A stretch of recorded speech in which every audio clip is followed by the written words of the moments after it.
গল্পটিকে শেষ পর্যন্ত মন দিয়েই শুনবেন, যা আপনাকে ভাবতে বাধ্য করবে। আমি দীর্ঘ 10 বছর যাবৎ বিদেশে আছি, আর বাড়িতে এসেই দেখি সম্পত্তি সৎ বোনের নামে উইল করেছে আমার বাবা। আমি বাবার উইল অনেকবার পড়েছি, কিন্তু সেটা পড়ে আমার রক্ত টকবক করে ফুটছে। 2 দিন আগে বাবা মারা যাওয়ায় হঠাৎ করে আমাকে লন্ডন থেকে দেশে ফিরতে হয়েছে। বাবার শেষকৃত্যের পর যখন তার উকিল আমাকে তার উইল দিলেন, আমি সেটা পড়ে রাগে লাল হয়ে গেলাম। আমি লন্ডনে পেট্রোল পাম্পে কাজ করতাম। যা বেতন পেতাম তা থেকে আমার ছোটোখাটো খরচের টাকা রেখে বাকি টাকা দেশে বাবার কাছে পাঠিয়ে দিতাম। সারা জীবনের পুঁজি জমা করে আর গ্রামের কিছু জমি বিক্রি করে আমার বাবা শহরে একটা বাড়ি এবং কিছু দোকান কিনে নেন। গত 10 বছর ধরে আমি টাকা পাঠাচ্ছি। 17 বছর বয়সে লন্ডনে গিয়েছিলাম, আর এখন আমার বয়স 27 বছর। এরকম হঠাৎ বাবার মৃত্যুর খবর শুনে আমাকে তাড়াতাড়ি ফিরে আসতে হয়। তাই আমার চাকরিও চলে যায়, কারণ তারা আমাকে ছুটি দিতে রাজি ছিলেন না। আমারও সাহস ছিল যে আমি যে টাকা বাড়িতে পাঠিয়েছি বাবা নিশ্চয়ই তা আমার জন্য গুছিয়ে রেখেছেন। তাই আমি বাড়ি গিয়ে কোনো ছোটোখাটো কাজ করে থিতু হব। কিন্তু আমার বাবার উইল আমার হুঁশ উড়িয়ে দিয়েছে।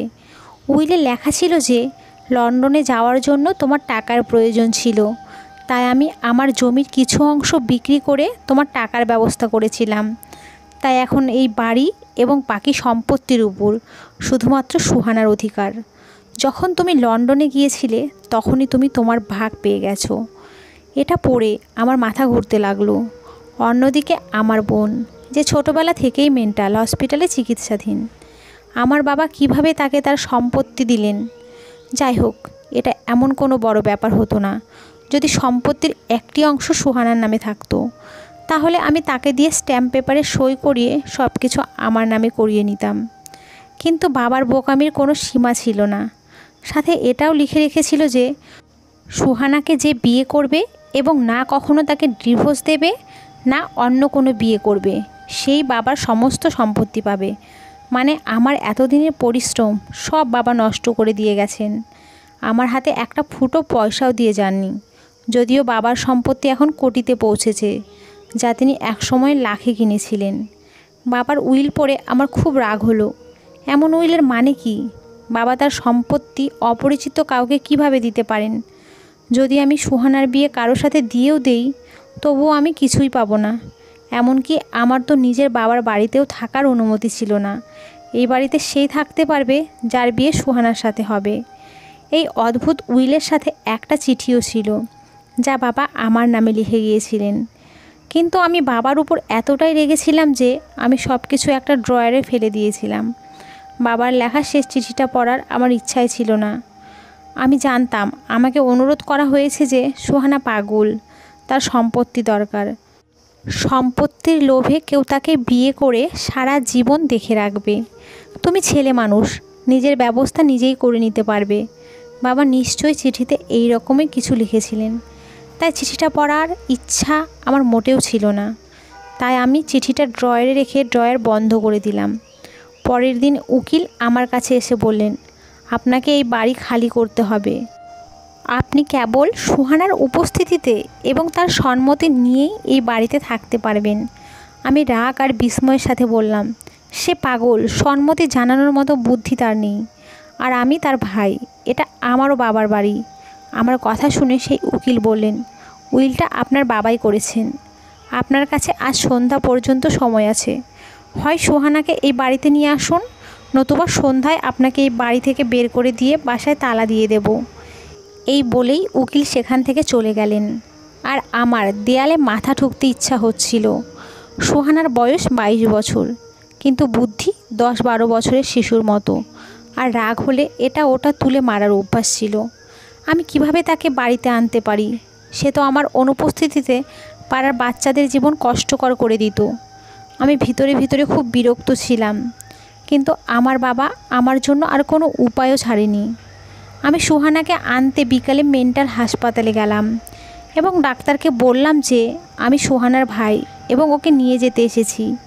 ডাক্তার প্রথমে রাজি হচ্ছিলেন না সুহানাকে আমার সাথে পাঠাতে। বললেন সুহানার বাবা সুহানাকে এখানে ভর্তি করিয়েছেন। তার সম্মতি ছাড়া আমরা সুহানাকে আপনার সাথে পাঠাতে পারবো না। আমি ডাক্তারকে বললাম আমি সুহানার ভাই, আর এখন আমার বাবা মারা গেছেন, তাই এখন বললেন সুহানার বাবা সুহানাকে এখানে ভর্তি করিয়েছেন। তার সম্মতি ছাড়া আমরা সুহানাকে আপনার সাথে পাঠাতে পারবো না। আমি ডাক্তারকে বললাম আমি সুহানার ভাই, আর আমার বাবা মারা গেছেন, তাই এখন থেকে নিয়ে যাওয়া আটকাতে পারবেন না। আমি আপনার বিরুদ্ধে কমপ্লেন করব। তখন ডাক্তার লাইনে এসে সুহানাকে আমার সাথে পাঠাতে রাজি হলেন।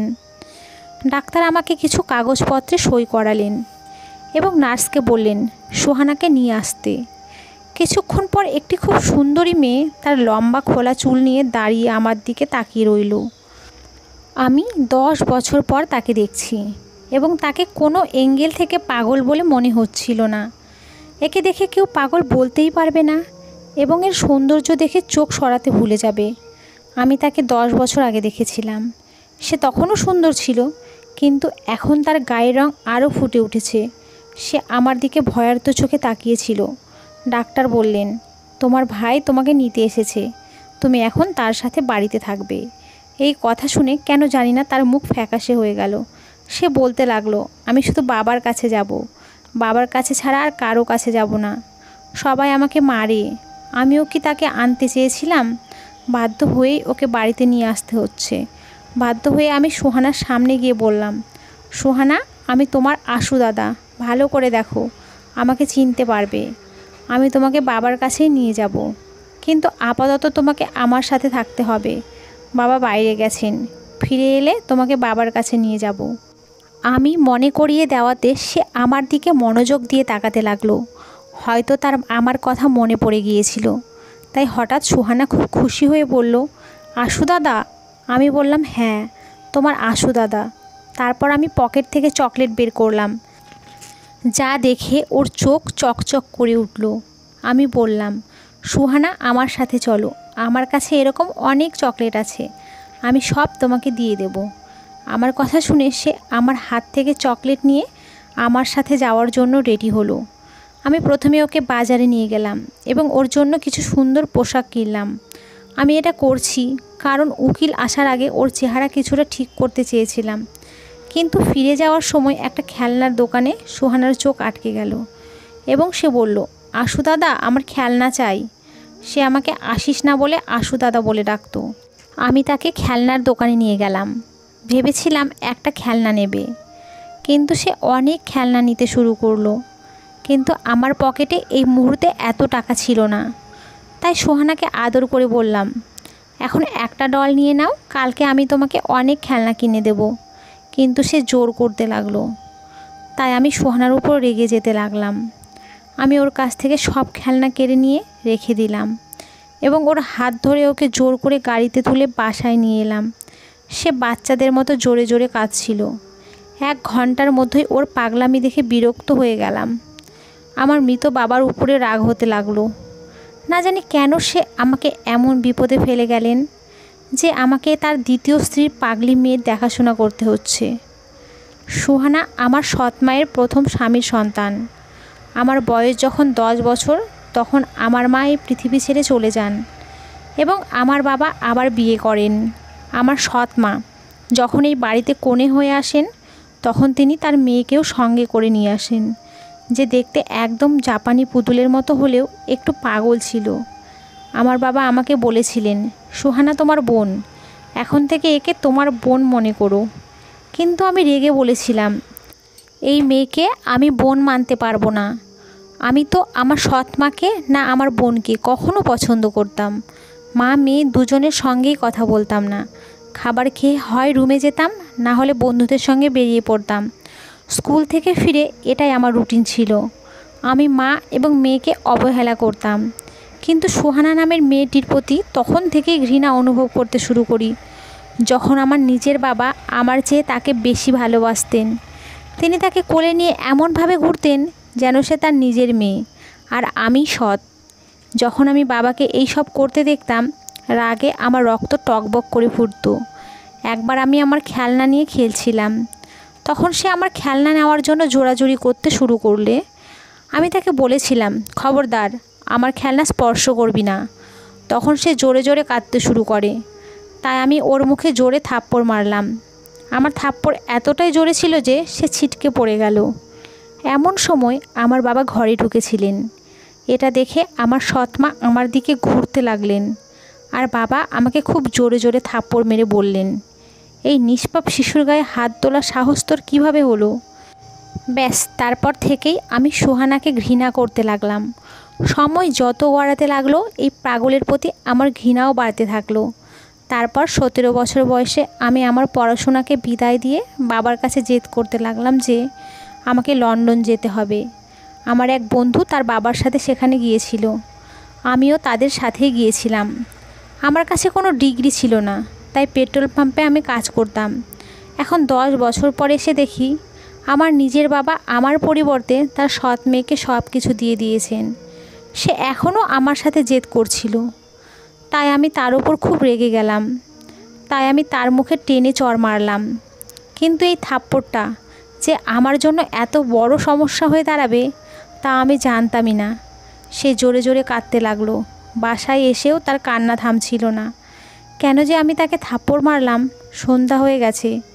উকিল সাহেব যে কোনো সময় বাসায় পৌঁছে যেতে পারে। এবার আমার রাগ হচ্ছিল যে কেন আমি এই ঝামেলাকে থাপ্পড় মারলাম।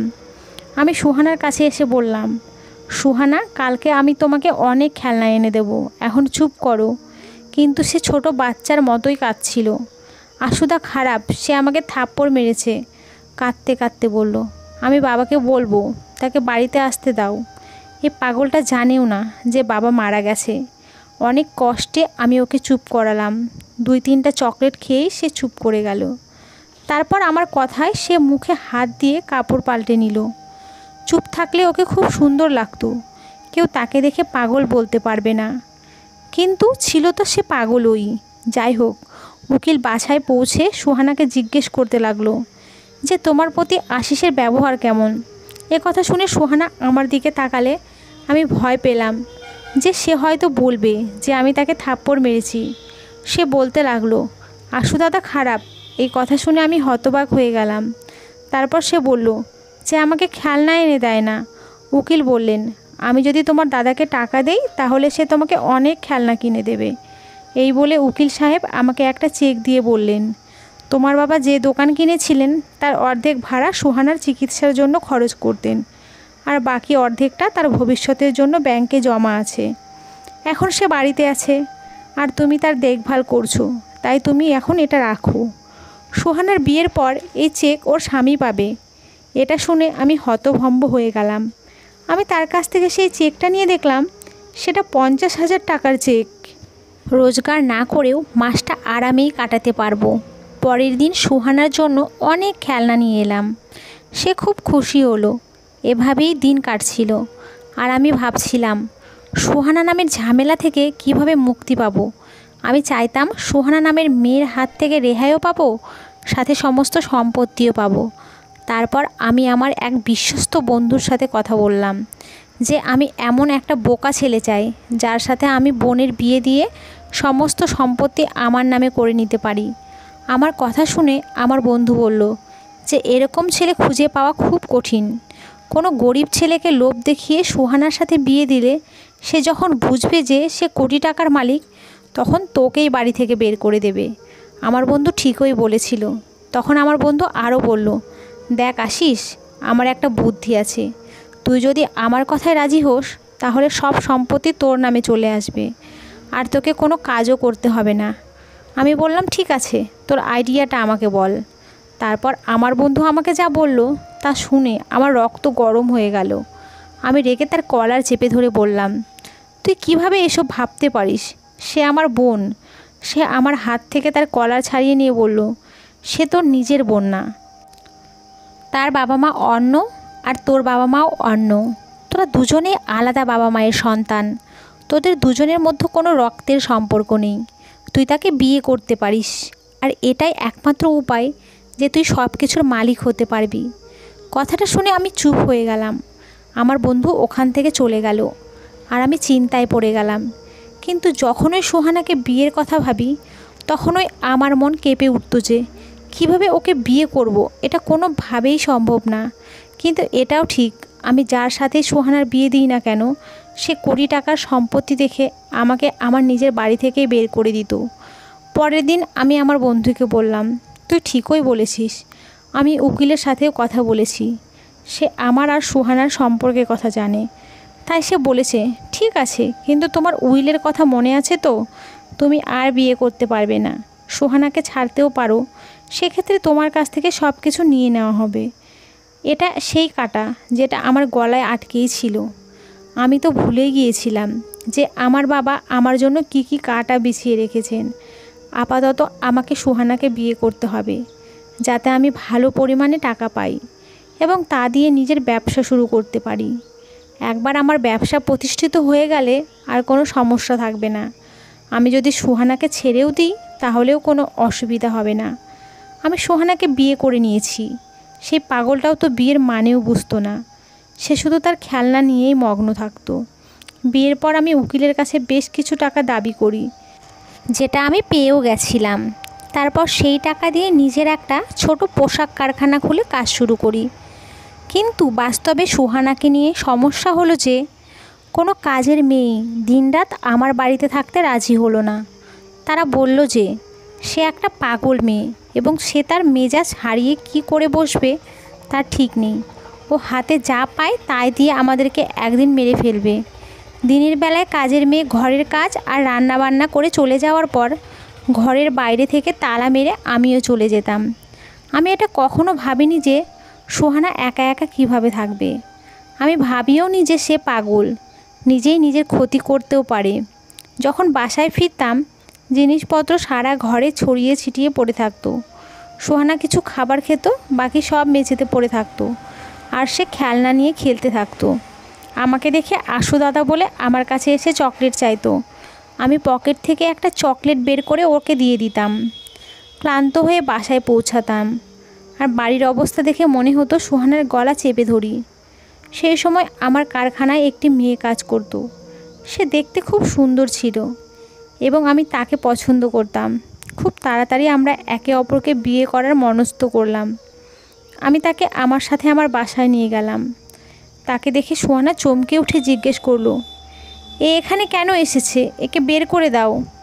এই দেখে মরিয়ম আমার দিকে তাকিয়ে বলল, আশিস, একটা পাগল মেয়েটাকে ঘরে রেখেছো কেন? আমি বললাম, এটা আমার বাধ্যবাধকতা। তারপর আমি মরিয়মের কাছে কিছুই লুকালাম না, ওকে সব খুলে বললাম। ও আমাকে বলল যত তাড়াতাড়ি সম্ভব এর হাত থেকে মুক্তি পেতে। বিয়ের পর আমি একে কিছুতেই সহ্য করব না। এই কথা শুনে আমি চুপ হয়ে গেলাম। আমি মরিয়মকে পছন্দ করতাম, তাই আমি চেষ্টা করছি তাড়াতাড়ি আমার ব্যবসা দাঁড় করাতে, যাতে আমি সুহানার হাত থেকে মুক্তি পেতে পারি। তখন মরিয়ম আমাকে একটা বুদ্ধি দিল যে সুহানাকে স্লো পয়জন খাওয়ানো শুরু করো। এই পাগলি মেয়েটারও কি কোনো জীবন? তার মরে যাওয়াই ভালো। এভাবে আমার জীবনের ঝামেলাও কমবে, আর স্লো পয়জনের কারণে কেউ আমাকে সন্দেহও করবে না। মরিয়মের এই পরামর্শটা আমার ভালো লেগেছে, তাই সুহানার খাবারে ওষুধ মিশিয়ে দিতে লাগলাম। মাঝে মাঝে আইসক্রিমের সাথে গুঁড়ো মিশিয়ে তাকে দিতাম। আমি চেয়েছিলাম ও মরে যাক। এভাবেই সময় কাটতে লাগলো। একদিন ঘরে ঢুকতেই সুহানার কান্না শুনতে পেলাম, কিন্তু তাকে কোথাও দেখতে পেলাম না। আমি তাকে ডাকলাম, কিন্তু সে আসেনি। সে বোধহয় তার রুমেই ছিল, কারণ ওখান থেকে কান্নার আওয়াজ আসছিল। আমি তার রুমের দরজা খুলে ভিতরে ঢুকতেই আমার জীবন বেরিয়ে গেল। সে এক কোণে ভীত সন্ত্রস্ত হয়ে বসেছিল। আমি তাকে দেখে লজ্জা পেয়েছিলাম, কারণ তার কাপড় ছেঁড়া ফাটা ছিল আর ঘরের জিনিসপত্র এদিক সেদিক ছড়িয়ে ছিটিয়ে ছিল। তার চুলও এলোমেলো। তার চেহারা এবং তার অবস্থা দেখে আমার বুঝতে খুব বেশি সময় লাগেনি যে কেউ তার ইজ্জত নষ্ট করেছে। আমাকে দেখে সে ভয় পেয়ে গেল এবং বলতে লাগলো, আমাকে আর মেরো না, আমি বাবাকে বলবো তুমি আমাকে খুব মেরেছো। এই বলেই সে কাঁদতে লাগলো। প্রথমবারের মতো ওর এই অবস্থা দেখে আমার খুব খারাপ লাগলো। কেন জানি না মনে হচ্ছিল কেউ আমার হৃদয় চেপে ধরেছে। ওর এই অবস্থার জন্য নিজেকে দোষী মনে হতে লাগলো। বিছানায় পড়ে থাকা চাদরটা তুলে ওর গায়ে জড়িয়ে দিলাম। তারপর আমি ওর কাছে এসে বললাম, আমার অবর্তমানে কেউ এসেছিল সুহানা? কে এসেছিল? আমাকে বলো, ব্যাস আমাকে বলো সোহানা, কে সেই লোক যে একজন নিষ্পাপ মেয়ের সাথে এই অপরাধ করেছে? আমি তাকে মেরে ফেলবো। ও খুব ভয় পেয়েছিল। মাঝে মাঝে সে না বলে মাথা নাড়ে, আবার কখনো হ্যাঁ বলে। আমি বললাম, বলো, আমি ওকে খুব মারবো। তারপর আবার কাঁদতে লাগলো এবং বলল, বাবাকে ডাকো, আমি বাবার কাছে যাব। আমি বললাম, তুমি বলো কে এসেছিল, আমি বাবাকে নিয়ে আসবো। ও বাড়িতে একা থাকতো, পাড়ার সবাই এটা জানতো। যেই হোক না কেন, সে এই পাড়ারই। সোহানা বলতে লাগলো যে সকালবেলা দুধ নিয়ে আসে সেই এসেছিল আশু দাদা। সে আমাকে অনেক মেরেছে, আমার কাপড় দেখো, এই বলে সে তার হাতের ছেঁড়ার দিকে দেখাতে লাগলো। তার মুখ হাত সব জায়গায় ক্ষত। প্রথমবার তার জন্য আমার করুণা হচ্ছিল। আমি ভালোবেসে তার ক্ষত পরিষ্কার করে সেগুলিতে ওষুধ লাগিয়ে দিয়েছি। সোহানাকে জড়িয়ে ধরেছি। সম্ভবত এই ভালোবাসায় তার দরকার ছিল। আমি ওকে নিরাপত্তার অনুভূতি দিয়েছি। যে ব্যথার মধ্য দিয়েও গেছে, আমার সামান্য ভালোবাসা এবং মনোযোগের কারণে ও কাঁদতে শুরু করে। ও বলল, আশু দাদা, বাবা যখন ছিলেন তখন কেউ আমাকে কিচ্ছু বলতো না। এমনকি মায়ের মৃত্যুর পরেও আমার কান্না পায়নি, কারণ বাবা আমার পাশে ছিলেন। কিন্তু বাবা অসুস্থ থাকতে শুরু করেন, তাই তিনি আমাকে ডাক্তারের বাড়িতে রেখে আসেন। আশু দাদা, ডাক্তাররা ভালো না, তারাও আমাকে মারতো, যেমন দুধওয়ালা মেরেছে। সে ডাক্তার আমার 2 হাত পিছনে বেঁধে এবং আমার মুখে কাপড় দিতেন যাতে আমি চিৎকার করতে না পারি। তারপর আমাকে জড়িয়ে ধরে কাঁদতে থাকে। আমার হৃৎপিণ্ড যেন স্পন্দন করতে ভুলে গেছে। বাবার অসুস্থতার সময় সুহানাকে দেখাশোনা কে করবে তা কখনো ভাবিনি, কারণ আমি লন্ডনে যাওয়ার পর সুনয়নার মা টিবিতে ভুগেছিলেন এবং এতেই তার অবস্থা খারাপ হয়ে গিয়েছিল, আর এতেই তিনি মারা যান। তারপর বাবা সুহানার দেখাশোনা করতেন এবং বাবার শরীর খারাপ হলে তিনি সুহানাকে একটি মানসিক হাসপাতালে ভর্তি করেন, এবং যেখানে তার সাথে অনেক অত্যাচার হয়েছে। আমার মনে পড়ে যে ডাক্তার আমার সাথে সুহানাকে ছাড়তে মোটেও প্রস্তুত ছিলেন না, কারণ সে সুহানাকে নির্যাতন করতেন। সুহানা সারা রাত শুয়ে শুয়ে কাঁদতে থাকে, কখনো ভয়ে ভয়ে কেঁপে উঠত, আবার কখনো কান্নাকাটি করতে থাকতো আর বলতো, আমার কাছে আসবে না, আমি আমার বাবাকে বলে দেব, সে তোমাকে মারবে। প্রথমবারের মতো আমি অনুভব করলাম যে আমি এই নিষ্পাপ মেয়েটির সাথে যা করেছি সেটা কত বড় অপরাধ। আমি আমার সুবিধার জন্য তাকে হত্যা করার কথাও ভাবছিলাম। এখন আমি আমার বাবার ইচ্ছা বুঝতে পেরেছি এবং কেন তিনি আমাকে এত বেঁধে দিয়েছিলেন। হঠাৎ আমার বাবার লেখা চিঠির কথা মনে পড়ল। উঠে আলমারির ড্রয়ার খুলে সেই চিঠিটা পেলাম, যেটা উইলের সাথে ছিল। ওটা খুলতেই দেখি আমার বাবা আমার কাছে হাত জোর করে অনুরোধ করেছিলেন যে তুমি সুহানাকে বিয়ে করে ওর নিরাপত্তা দিও, কারণ আমি তোমার চেয়ে আর কারো উপর বেশি ভরসা করি না যে সে সুহানাকে আশ্রয় দিতে পারবে। কেউ তাকে সম্পত্তির লোভে হয়তো বিয়ে করবে, কিন্তু সেই মনোযোগ এবং ভালোবাসা দিতে পারবে না যা তুমি দিতে পারবে। সুহানা আমার নিজের মেয়ে নয়, তবে আমি ওকে সবসময় নিজের মেয়ের মতো করেই মানুষ করেছি। মৃত্যুর মুখে ওর মাকে কথা দিয়েছিলাম, সুহানাকে কখনো একা ছাড়ব না। আমি যখন অসুস্থ হই তখন সুহানার দেখাশোনা করতে সমস্যায় পড়েছিলাম। আমি একা অসুস্থ মানুষ সুহানার দেখাশোনা করতে পারছিলাম না, তাই আমি তোমাকে দেশে ফিরে আসার জন্য অনেকবার ফোন করি, কিন্তু তুমি প্রতিবার আমার কথা উপেক্ষা করেছো যে আমি ছুটি পাচ্ছি না। আমি তোমার অপেক্ষায় মৃত্যুর দোরগোড়ায় এসে পড়েছি। এই ভরা পৃথিবীতে সুহানার কেউ নেই। মরার আগে যে উইল লিখেছি তা শুনে হয়তো তোমার খারাপ লাগবে, কিন্তু আমার চিঠি পড়ে তুমি আমার উইল বুঝবে। সুহানাকে নিজের করে তাকে রক্ষা করো এবং সারা জীবন তার সাথে থেকো। সুহানা এখনও ছোট, সে তার বয়স অনুযায়ী এখনও ছোট শিশুর মতো আচরণ করে। তবে তুমি বিদেশে নিয়ে গিয়ে একজন ভালো ডাক্তারের পরামর্শ নিয়ে তুমি যদি ওর চিকিৎসা করো তাহলেও সুস্থ হতে পারে। আমি নিজে তার চিকিৎসা করাতাম, কিন্তু আমার জীবন আমাকে এত সময় দেয়নি। হাত জোর করে অনুরোধ করছি, মৃত্যুর মুখে দাঁড়ানো বাবার এই অনুরোধ মেনো। আমি চিঠিটা পড়ে আবার রেখে দিলাম। সুহানা তখনও ঘুমিয়েছিল, কিন্তু ঘুমের মধ্যেও সে কাঁপছিল। যে কষ্টের মধ্য দিয়ে সে গেছে তা কম ছিল না। আমি নিজেকে দোষী মনে করছিলাম যে আমার বাবা যখন অসুস্থ ছিলেন তখন সুহানার যত্ন নেওয়ার জন্য তার নিজের কাউকে দরকার ছিল, তাই তিনি আমাকে বারবার ফোন করে আসতে বলতেন। কিন্তু ছুটি না পাওয়ার কারণে তার কথা এড়িয়ে যেতাম। কিন্তু সুহানার সাথে যে এত বড় অপরাধ ঘটবে তা জানতাম না। বাবা বাধ্য হয়ে সুহানাকে মানসিক হাসপাতালে ভর্তি করিয়েছিলেন এবং সেখানেই তার সাথে এমন অপরাধ ঘটেছিল। এসবের জন্য নিজেকে দোষী মনে হচ্ছিল। সময় মতো বাসায় আসলে সুহানার সাথে এসব ঘটতো না। সকালে দুধওয়ালা যখন দুধ দিতে এলো, আমি তাকে ভালো করে খাতির যত্ন করেছি। তারপর তাকে পুলিশের হাতে তুলে দিয়েছি। এটা দেখে সুহানা খুব খুশি হয়ে আমাকে বলল, হ্যাঁ, একে আরও মারো, এ আমাকে অনেক মেরেছে। আমিও দুধওয়ালাকে মেরে ওর মতোই রক্তাক্ত করে দিয়েছিলাম। রাতে যখন আমি সুহানাকে খাওয়াতে চাইলাম, তখন সে বলতে লাগলো, আশু দাদা, আজকে কি পাউডার দেবে না? তার এই কথা আমাকে ভিতর থেকে নাড়িয়ে দিল। সুহানার বাচ্চা অবস্থাকে কাজে লাগিয়ে আমি তার খাবারে স্লো পয়জন মিশিয়ে দিতাম আর তার সামনেই খাবারের সামান্য পাউডার দিয়ে দিতাম, কারণ আমি জানতাম সে পাগল এবং কিছুই বুঝবে না। কিন্তু আজ যখন আমি তার মুখ থেকে এই কথা শুনলাম, তখন নিজের দিকে তাকাতে পারছিলাম না। আমি নাতে মাথা নাড়ালাম। সুহানা বলল, তুমিও চাও আমি মরে যাই, তাই না? ওর এই কথা শুনে আমি হঠাৎ তার দিকে তাকালাম যে ও কিভাবে জানলো। ও বলল, আমি সবার কাছেই খারাপ, শুধু বাবাই আমাকে পছন্দ করেন। আমি জানি ওই গুঁড়ো খেলে আমি মরে যাব। তোমার বন্ধু সেদিন এটাই তো তোমাকে বলেছিল। আমার আর মরিয়মের কথা শুনেই হয়তো সব বুঝতে পেরে গেছে। সে যদি জানে আমি তার খাবারে বিষ দিচ্ছি, তাহলে সে বিষ খাচ্ছিল কেন? ওর সরলতার জন্য আমার হৃদয় কেঁপে উঠল।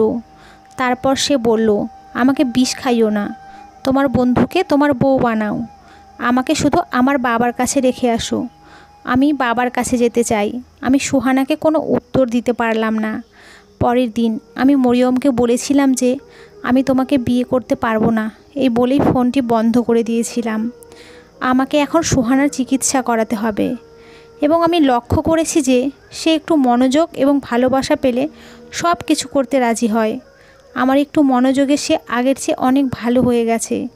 ঘর পরিষ্কার পরিচ্ছন্ন রাখতে শুরু করে, সাথে আমার অনেক ছোটোখাটো কাজ সে করে দিত। যেখানে ওষুধ কাজ করে না, সেখানে ভালোবাসা অনেক কাজ করে। আমার ভালোবাসার প্রভাবে সুহানা আগের থেকে ভালো হতে শুরু করে। আমি আমার বাবার ব্যবসা আমার ম্যানেজারের হাতে ছেড়ে সুহানাকে লন্ডনে নিয়ে যাই।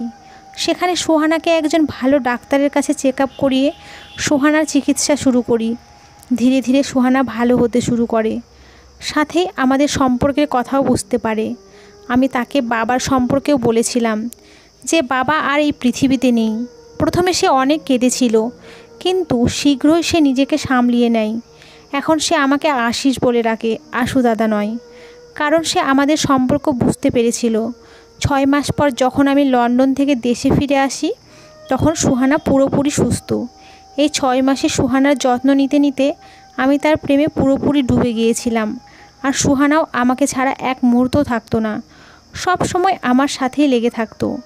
আর আমাকে বলতো, আমাকে ছেড়ে যেও না আশিস, আমি মরে যাব। আমিও সুহানাকে কথা দিয়েছিলাম, তোমাকে ছেড়ে কোথাও যাব না। যখন আমি আর সুহানা রুমে প্রবেশ করলাম, ঘরের সাজসজ্জা দেখে সুহানা হতভম্ব হয়ে গেল এবং পরের মুহূর্তে লজ্জায় লাল হয়ে গেল। আমি আমার বন্ধুকে আমার আসার খবর আগেই জানিয়েছিলাম এবং আমি তাকে বুঝিয়ে দিয়েছিলাম যে তাকে কি করতে হবে। আমাদের বিয়ের প্রায় 8 মাস হতে চলল এবং এখন পর্যন্ত সুহানা এবং আমার মধ্যে কিছুই হয়নি। এখন সুহানা পুরোপুরি সুস্থ এবং আমি সুহানার সাথেই ছিলাম। আমরা আমাদের বিবাহিত জীবন একসাথে শুরু করতে চেয়েছিলাম। আজ রাত ছিল আমাদের বিয়ের রাত। আমার বন্ধু সব প্রস্তুত করে রেখেছিল। রুমে ঢোকার সাথে সাথে গোলাপের ঘ্রাণ আর সাজানো ঘর সুহানাকে চমকে দিল। মুখে লজ্জার আভা আর নিচু চোখ আমাকে নিয়ন্ত্রণের বাইরে নিয়ে গেল। আমি সুহানাকে আমার পাশে নিয়ে বসলাম। আমি সুহানাকে বললাম, আজকে রাত আমাদের জীবনের নতুন সূচনা। এর আগে আমি তোমার সাথে যা করেছি, আশা করি তুমি আমাকে ক্ষমা করে দেবে। সুহানা বলল, আশিস, আমি তোমাকে অনেক আগেই ক্ষমা করে দিয়েছি এবং তোমাকে আমার মন থেকে মেনে নিয়েছি। আমি সুহানাকে একটি সোনার চেন দিয়েছিলাম, যার উপরে এ এবং এস খোদাই করা ছিল। এটি স্পেশালি সুহানার জন্য বানিয়েছিলাম। আর এই গিফটটি ধরে সুহানার চোখে আনন্দশ্রু ছিল এবং খুশিতে আমাকে জড়িয়ে ধরেছিল। আমিও তাকে আমার বুকে শক্ত করে ধরেছিলাম। এই রাতটি ছিল আমাদের জীবনের একটি স্মরণীয় রাত এবং আমাদের ভবিষ্যৎ জীবন খুব সুন্দর হতে চলেছে। তো বন্ধুরা, আজকের গল্পটি কেমন লাগলো কমেন্ট করে জানাবেন। গল্পটি ভালো লাগলে একটা লাইক দেবেন, আর পরবর্তী গল্পের জন্য চ্যানেলটিকে সাবস্ক্রাইব করুন এবং পাশে থাকা বেল আইকনটিতে ক্লিক করে রাখুন। আমাদের পাশে থাকবেন। ধন্যবাদ সবাইকে। ভালো থাকবেন।